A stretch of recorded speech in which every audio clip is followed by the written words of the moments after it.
منتخب تا 16 ساله تاجیکستان اولین بازی خود را در چمپیونات اساسیاسیون فوتبال آسیای مرکزی و مکنون مسابقه نوبتین چمپیونات اساسیاسیون فوتبال آسیای مرکزی است که از 4 تا 14 اپریل یک افغانستان را شکست داد و اونجا ارژان اسکربک وسایتی قرقیزستان بهترین بازیگری و آخرین نیز اعتراف گردید. صدای شکی داور بلند میشود. بازی ایتویف ضربه را زمین مسافه اجرا میکند و این اولین ضربه بازیگران دسته ترکمن.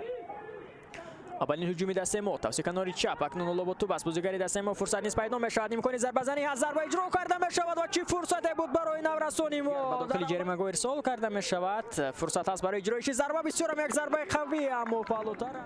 توپ هنوز هم در اختیار بازیگران دسته ما است.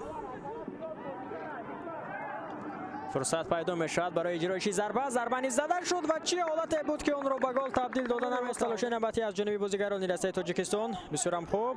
وارد جریمه گاه میشود بازیگری دسته ما. امکانیت از ضربه و گل.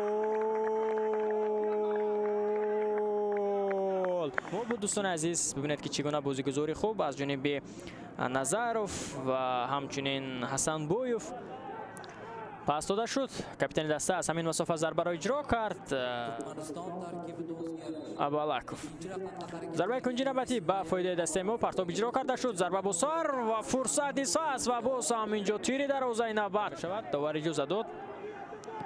پرتاب اجرا کرده شد. فرصت نیست است و اینجا اولین شلبه توپ بازیگران دسته ترکمنستان رسیدند. یک بازیگزاری دیگر پرتاب اجرا کرده می شود. امکانیت است برای توپ را به داخل دروازه زدن و از این فرصت استفاده میکنه. حساب 2-0 و اینجا ما همچنین باید بازی خوبی فردوسی حلیموف را نیز اشاره کنیم که رقیب را گذشت و این پرتاب را انجام داد و توپ را به دروازه رقیب زنیم. حالا اینجا دوستان عزیز پنالتی و دروازه دسته ما تعیین کرده شده است. چه حالت رخ داد که ما متوجه نشدیم. بیاید از لحظه تکرار متوجه میشویم. اینجا توپ به دست کاپیتان دسته مردوف ضربه پنالتی را به خطا اجرا میکند و حساب را 2-1 میکند.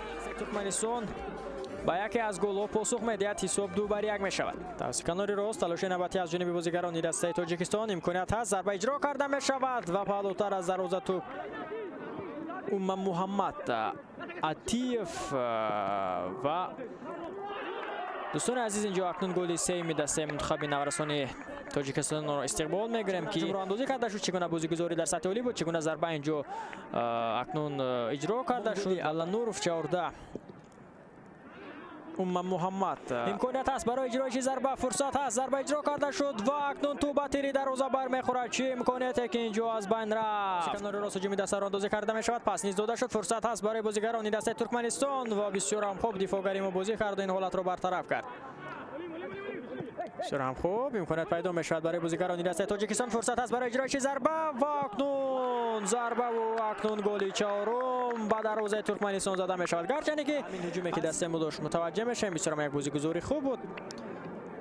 ضربه اول از جانب اولیم از قاعده ورانکنی 6-6 امکانیت هست برای بازیگران دسته ما تا گل پنجم نیز به دروازه ترکمنستان زده شود. اما این سرم خوب ضربه از همین مسافه اجرا کرده شد و سیف عالی از جانب اشار بیشتر میشود از جانب بازیگران دسته ما. پرتاب اجرا کرده شد. فرصت نیست است و اینجا بالاتر از دروازه ضربه کنجی نوبتی به فایده دسته ما با بازیگزاری توپ بازی درآورده شد و با این ترتیب گل پنجم نیز دوستان عزیز به دروازه ترکمنستان زده می شود. و باز هم ببینید که باز هم از ضربه کنجی چگونه توپ را به بازی درآوردیم. یک وضعیت خوبی که بود و بعدا در این فرصت ضربه که اجرا نمود دوستان عزیز شورخ لطیف تاشکند میزبان چمپیونات اساسیاسیون فوتبال آسیای مرکزی خواهد بود.